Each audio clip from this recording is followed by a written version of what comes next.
You're just a servant. Evil mother-in-law mocks wife, then discovers she is the hospital owner. The hallway of the intensive care unit at St. Jude's Hospital was silent, except for the rhythmic beeping of life support machines and the muffled sound of a woman sobbing. Maya, a young black woman dressed in simple jeans and a worn-out sweater, was curled up in a hard plastic chair. Her hands were shaking as she prayed for the life of her husband David, who had just been pulled from the wreckage of a devastating car accident. Her grief was raw. Her world was crumbling, but she wasn't allowed to mourn in peace. The elevator doors opened with a ding, and out marched Mrs. Eleanor Vance, David's mother, a woman draped in pearls and fur, clutching a designer handbag like a weapon. She didn't look at her son through the glass window first. No. She looked straight at Maya. With a face twisted in disgust, Eleanor marched over to the grieving wife. She didn't offer a hug. She didn't ask how he was. She pointed a manicured finger at Maya's tear-stained face and screamed, loud enough for every nurse on the floor to hear, "Stop crying! You are just our servant. You have no right to sit here acting like the lady of the house. You ruined my son's life with your bad luck and your poverty. Look where he is now because of you. Get out of my sight. Go down to the cafeteria and fetch coffee for the real family. That is the only thing you are good for." Maya wiped her tears. She didn't scream back. She didn't argue. She simply stood up, looked Eleanor in the eye with a strange, cold intensity, and walked away toward the restricted surgical wing. Eleanor let out a cruel laugh, turning to her friends. Finally, the trash took itself out. She then grabbed the arm of the hospital director who was passing by. "Doctor, I demand the best. I don't care about the cost. I heard the legendary Dr. M. Vance operates at this hospital. Get him here. My son needs the best neurosurgeon in the country." The director looked at Mrs. Eleanor with a confused, almost pitying expression. "Ma'am, Dr. Vance is already scrubbing in. In fact, Dr. Vance is the only person in the world capable of saving your son with this specific injury." 10 minutes later, the double doors of the operating theatre swung open. A full surgical team walked out in formation, moving with military precision. In the center, walking with the authority of a queen, wearing the dark blue scrubs of the chief of neurosurgery, was her. It wasn't a him, and it wasn't a stranger. It was Maya. The woman Eleanor had called a servant 5 minutes ago was actually Dr. Maya Vance, the top neurosurgeon in the hemisphere, the owner of the hospital, and the only hope for the man dying on the table. Before we watch the color drain from this cruel mother-in-law's face, and before we witness the moment Maya has to choose between saving her husband or banning his toxic family from her hospital, I need to ask you, have you ever been judged by your appearance by someone who desperately needed your help? If you believe that the world spins and karma is real, type karma in the comments right now. Today's story will make you cry, rage, and cheer for justice. To understand why a world-famous surgeon was being treated like a maid, we have to go back to the beginning of the day. It was supposed to be a celebration. David and Maya had been married for 2 years, 2 years of bliss, but also 2 years of secrecy.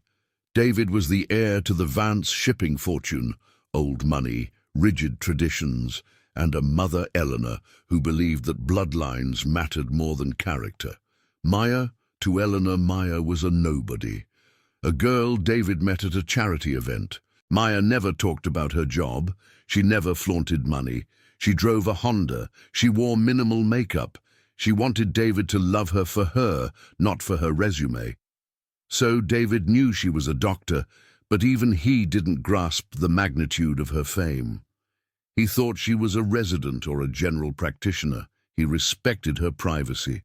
But Eleanor? She assumed Maya was unemployed, a gold digger living off her son. She treated Maya like an unpaid personal assistant, constantly demanding tasks. "Iron this, Maya. Park the car, Maya. Hold my purse, Maya." On that rainy Tuesday, David was driving them to his parents' estate for a family dinner. "I'm going to tell them tonight," David said, holding Maya's hand across the gearshift. "I'm going to tell Mother that if she disrespects you one more time, we are cutting ties. I don't care about the inheritance." Maya smiled softly. "You don't have to do that, Dave. I can handle her." "No," David said firmly. "You shouldn't have to." That was the last thing he said. A truck hydroplaning on the wet asphalt crossed the center line. The impact was deafening. Metal screamed against metal. The world spun. Maya, protected by the side airbags, escaped with bruises. But David... The truck hit the driver's side directly. When the ambulance arrived, Maya wasn't crying hysterically. She was in doctor mode. "Pupils unequal," she shouted to the paramedics, checking David's eyes. "Possible epidural hematoma. We need to intubate. Take him to St. Jude's. It's the only level 1 trauma center with a hybrid OR." The paramedic looked at her, surprised by her terminology. "Ma'am, please step back." "I said take him to St. Jude's," Maya commanded, her voice carrying a weight that made the paramedic obey instinctively. They rushed to the hospital. But once they arrived, Maya had to switch roles. She couldn't operate on her own husband without protocol clearance. She had to become the wife. And that meant waiting in the terrifying limbo of the hallway. News of the accident reached the Vance estate quickly. Eleanor arrived with an entourage. Her sister, her assistant, and her lawyer. She treated the hospital entrance like a red carpet, demanding attention. When she saw Maya sitting in the waiting area, looking disheveled, covered in dust from the airbag, Eleanor didn't see a survivor. She saw a scapegoat. Eleanor stopped in front of Maya. She looked down her nose, her nostrils flaring. "Look at you!" Eleanor hissed. "You're a mess. My son is fighting for his life, and you look like you just rolled out of a gutter." Maya looked up, her eyes red. "Eleanor, he's in critical condition. The doctors are stabilizing him." "Don't say his name," Eleanor snapped. "You did this. He was driving you around, wasn't he? Always chauffeuring you because you're too incompetent to afford a decent car. You are a parasite, Maya." The nurses at the station paused their work. They knew who Maya was. They were about to intervene, but Maya held up a hand, signaling them to stop. She needed to focus on David, not on a family feud. "He needs surgery," Maya said quietly. "His brain is swelling." "I know he needs surgery," Eleanor yelled, "and I will make sure he gets a real doctor, not some intern like the friends you probably have. I am calling the director." Eleanor turned her back on Maya, dismissing her completely. She spoke loudly to her lawyer. "Once David wakes up, I want the annulment papers ready. I'm done with this charade. She's nothing. She's basically a servant we let sleep in the house. I want her gone." "You're just a servant." That phrase echoed in Maya's head.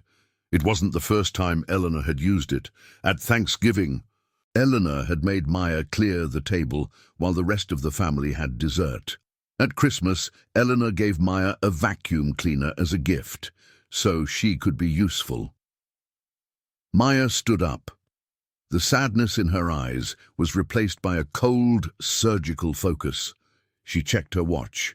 Time was running out. David had maybe 20 minutes before the pressure in his skull became fatal. She didn't have time to argue with a narcissist. "Excuse me," Maya said, brushing past Eleanor. "Where do you think you're going?" Eleanor shouted. "To cry in the bathroom? Go! And don't come back until I tell you to." Maya walked through the double doors marked "Authorized Personnel Only." Eleanor scoffed. "Can you believe the audacity? She probably went to steal supplies." Little did Eleanor know, Maya wasn't stealing supplies. She was walking toward her locker. Who was Maya Vance? If Eleanor had bothered to Google her daughter-in-law's maiden name, Dr. Maya Okoro, she would have found over 500 Zalun results. She would have seen Maya's TED Talk on micro-robotics in neurosurgery, which had 20 million views. She would have seen the cover of Time magazine featuring Maya as one of the 30 under 30 who changed science. Maya was a prodigy. She finished medical school at 22. By 26, she was a fellow.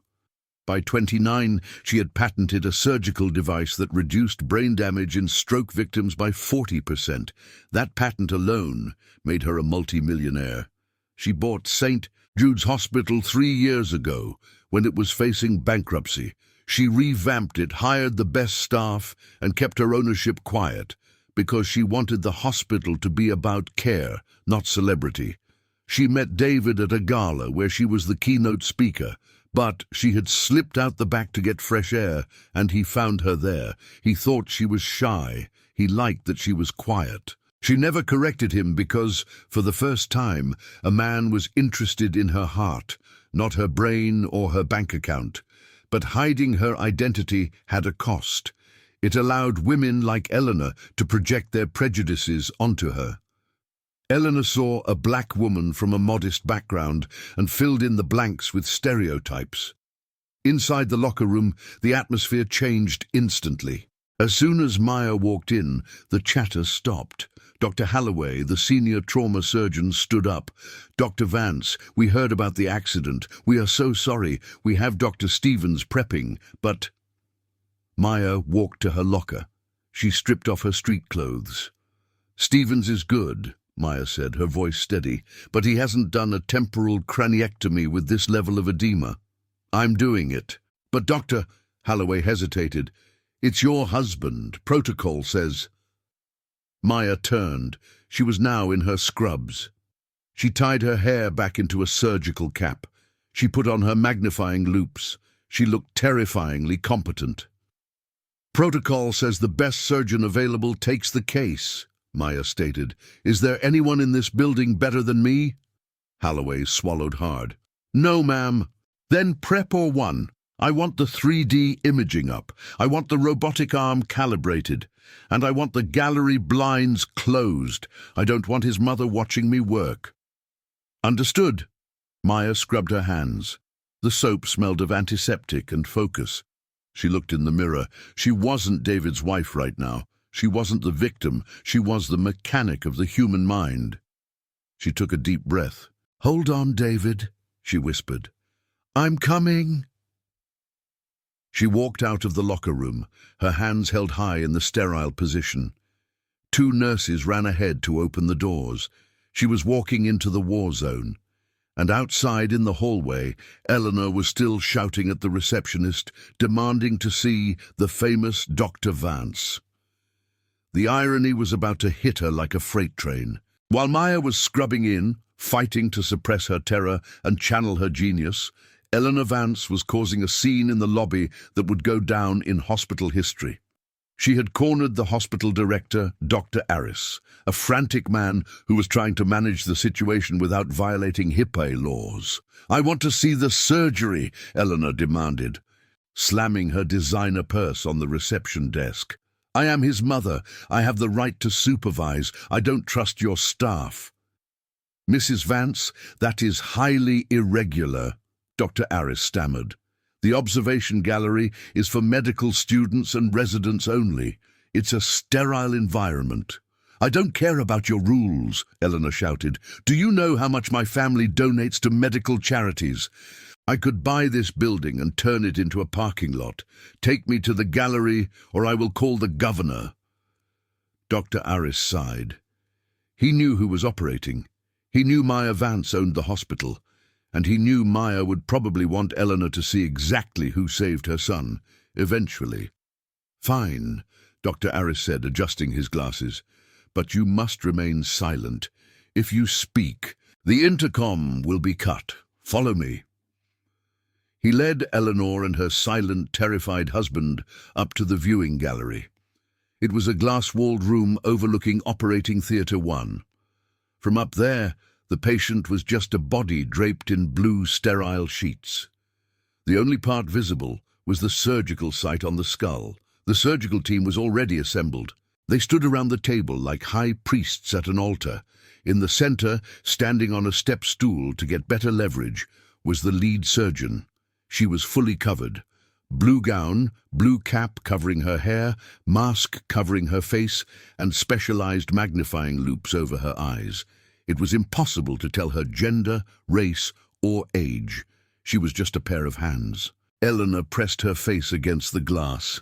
"Finally," she whispered. "That must be Dr. M. Vance. Look at the posture. That is a man who knows what he is doing. Thank God we got him, and not some affirmative action hire." Dr. Arris stood behind her, biting his tongue so hard it almost bled. "Actually, Mrs. Vance, Dr. Vance is known for her unorthodox techniques." "Her?" Eleanor frowned. "A woman? Well, as long as she is the best. Where is that useless wife? Maya? I bet she's still in the cafeteria eating donuts while my son is cut open." "I haven't seen her, ma'am," Dr. Arris lied smoothly. "Focus on the surgery." Down in the operating room, the air was cold and pressurized. "Scalpel," Maya said. Her voice was muffled by the mask, but it was steady. She made the first incision, a perfect arc along David's hairline. She had kissed that forehead 1,000 times. She had memorized the curve of his skull while he slept. Now she was cutting into it. "Dissociate," she told herself. "This is not David. This is a 32-year-old male. Epidural hematoma, midline shift." The drill whirred to life. The sound was high-pitched and bone-chilling. Maya worked with speed that defied logic. Usually, a craniotomy takes hours.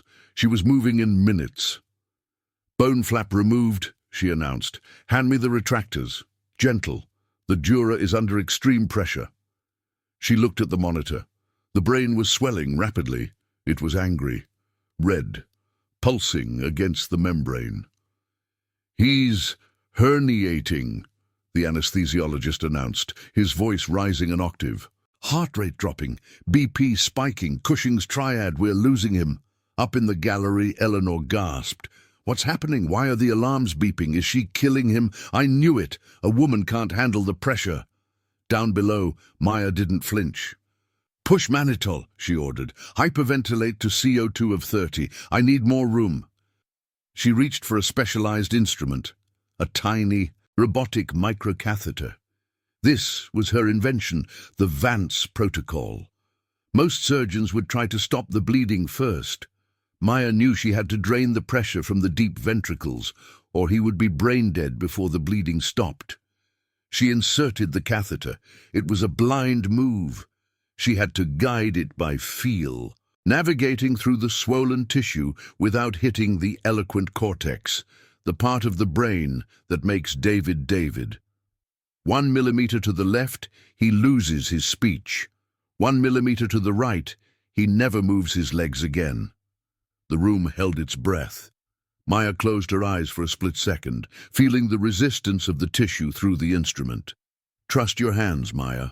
She advanced the catheter. Whoosh! Fluid filled the container. The pressure on the monitor dropped instantly. The heart rate stabilized. The alarms stopped. "Pressure normalized," the anesthesiologist breathed out, sounding like he might cry. That was insane, doctor. I've never seen anyone do that." Up in the gallery, Eleanor released her grip on the railing. "Oh, thank God," she said. "Did you see that? That surgeon is a miracle worker. Look at those hands, steady as a rock. You can tell he comes from a good pedigree. That is talent you are born with." She turned to her husband. "When this is over, I'm going to write this doctor a check for $1 million, and I'm going to make sure David divorces that useless Maya. Imagine if she were here. She would probably be fainting at the sight of blood. She has no stomach for real life." Down in the OR, Maya began the tedious work of stitching the blood vessels. She spent the next 2 hours repairing the damage, saving the man she loved with every knot she tied. "Closing up," Maya said 3 hours later. She placed the final staple. She checked the vitals one last time. Stable. He was going to live. He would wake up. She stepped back from the table. Her gloves were covered in blood. Her back screamed in pain. She was exhausted. "Excellent work, Dr. Vance," the team chorused. There was awe in their voices. They knew they had just witnessed a masterclass. "Take him to the neuro ICU," Maya ordered. "I want hourly checks. Call me if his ICP goes above 15. She walked out of the OR and into the scrub room.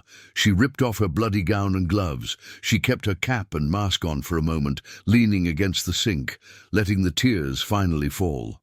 She had saved him. Suddenly, the door to the scrub room banged open. It was Eleanor. She had bullied her way past the nurses again. "Doctor! Doctor!" Eleanor cried out, rushing toward Maya.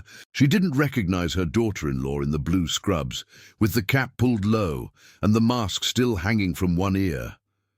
Maya turned around slowly. She was washing her hands at the sink, her back to Eleanor. "I had to come down and thank you personally," Eleanor gushed, breathless. "I watched from the gallery. You were magnificent. Truly. You saved the Vance heir. I don't know how to repay you. You are a genius, a hero." Eleanor reached out to touch the surgeon's shoulder. "Please, tell me your name. I want to put you on the board of my charity. I want to introduce you to my son when he wakes up. He needs to meet people of quality, not the trash he married." Maya turned off the tap. The water stopped running. The room was silent. She dried her hands with a paper towel, slowly, deliberately. "You want to know my name, Eleanor?" Maya asked. Her voice was hoarse from the surgery, but unmistakable. Eleanor froze. She knew that voice, but it didn't make sense. That voice belonged to the servant, not the savior. "Excuse me?" Eleanor whispered. Maya reached up. She pulled off the surgical cap. Her braided hair fell down around her shoulders. She pulled down the mask. She turned fully to face her mother-in-law. The color drained from Eleanor's face so fast she looked like a corpse. Her mouth opened, but no sound came out. She staggered back, clutching her chest. "Hello, Eleanor," Maya said, her eyes burning with a mixture of exhaustion and triumph. "I'm glad you liked my work. I tried my best, even for a useless servant." "No," Eleanor gasped. "Impossible. You are Maya.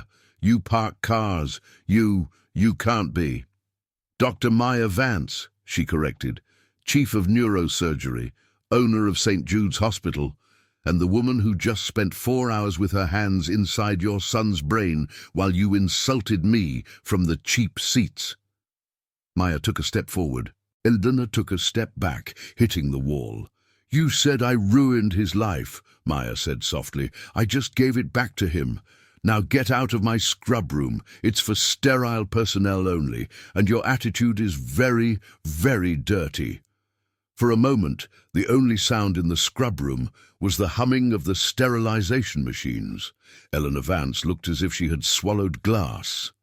Her brain was frantically trying to rewrite the last 2 years of history. You own the hospital?" Eleanor stammered, her voice shaking. "But why didn't you say anything? Why did you let us treat you like that?" Maya threw her paper towel into the bin with a decisive thud. "I didn't let you do anything, Eleanor. You chose to treat me like that. You chose to judge me based on my clothes and my silence. If I had told you I was rich, would you have treated me better?" "Well, of course," Eleanor blurted out, revealing her true nature. "We are Vances. We respect status. If we had known you were one of us, we would have thrown you a gala. We would have bragged about you." Maya laughed. It was a dry, humorless sound. "That is exactly why I didn't tell you. I wanted to see if you could love me for me, not for my title, not for my money. And you failed. You failed every single day." Eleanor tried to step forward, putting on a fake smile. She reached out to touch Maya's arm again.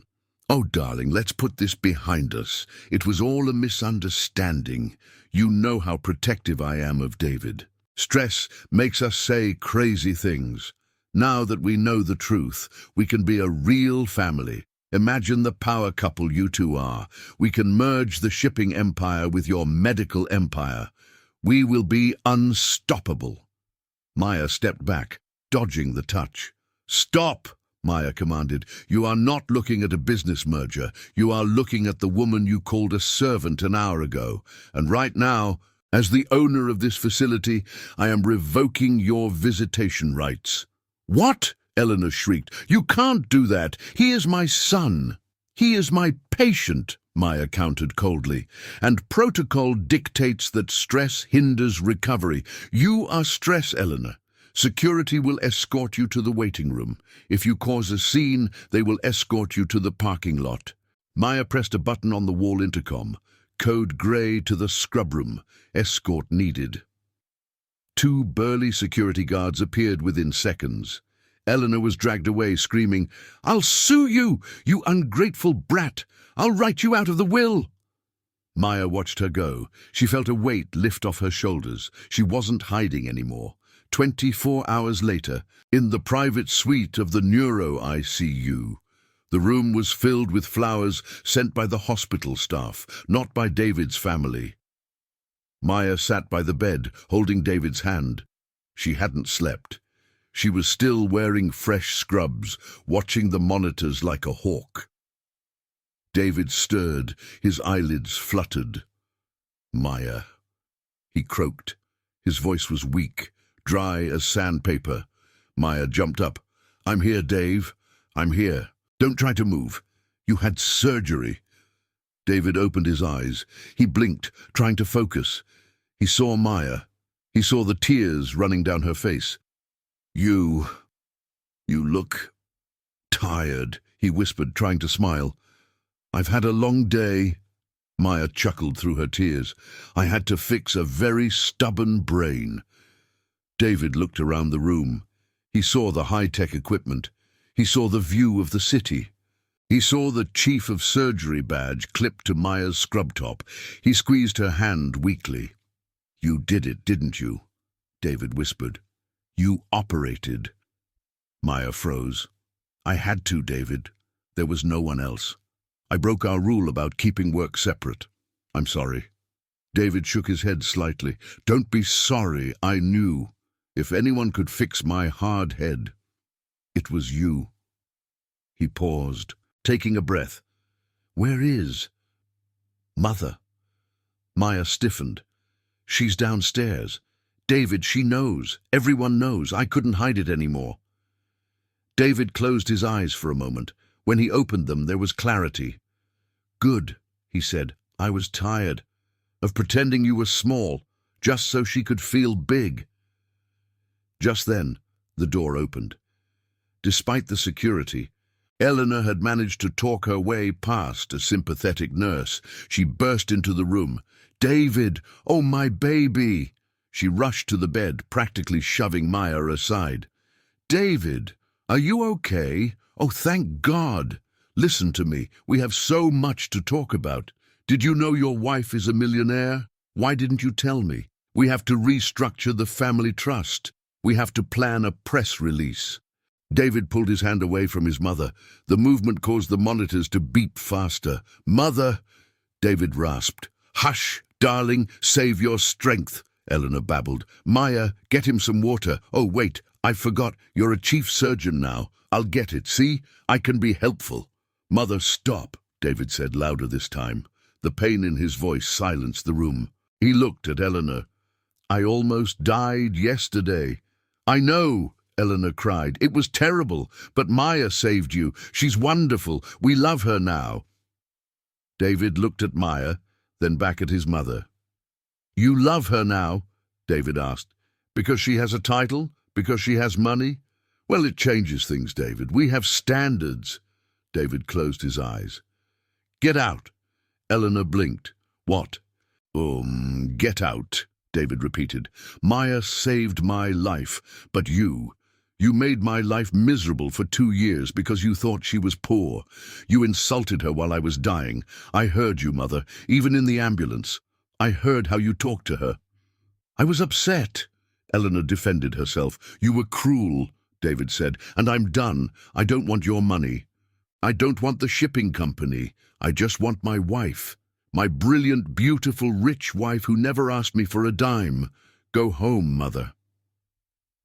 Eleanor looked at Maya, waiting for her to intervene. to play the peacemaker. Maya simply stood next to her husband and crossed her arms. "You heard the patient," Maya said. "Visiting hours are over, permanently."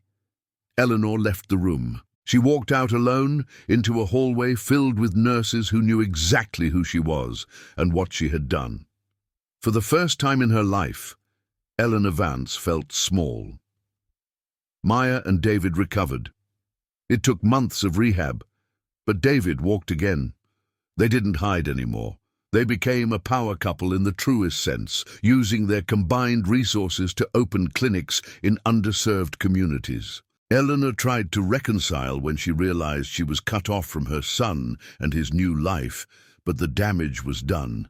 She spent her remaining years in her big, empty mansion, surrounded by expensive things but completely alone. This story teaches us a brutal lesson about human nature. Why do we wait for a title to give someone respect? Why does a lab coat command more kindness than a janitor's uniform? Eleanor looked at a woman in casual clothes and saw a servant. She looked at a woman in blue scrubs and saw a god. But it was the same woman. Maya Vance proved that your value isn't written on your name tag. It's written in your actions. So the next time you feel superior to someone serving you coffee or cleaning your street, remember Dr. Vance. You never know who you are talking to. You never know whose hands might one day hold your life. And now, I want to hear from you. Have you ever had a pretty woman moment? A moment where you were dismissed, only to reveal you were the most powerful person in the room? Tell me your story in the comments. Let's expose the Eleanors of the world. If this story of love, medicine, and karma touched your heart, please subscribe to the channel. We are building a community of respect here, and don't go anywhere. The video on your screen right now is about a homeless man who found a winning lottery ticket and was hunted by the city's corrupt mayor. It's a thriller you won't believe. Click now to watch.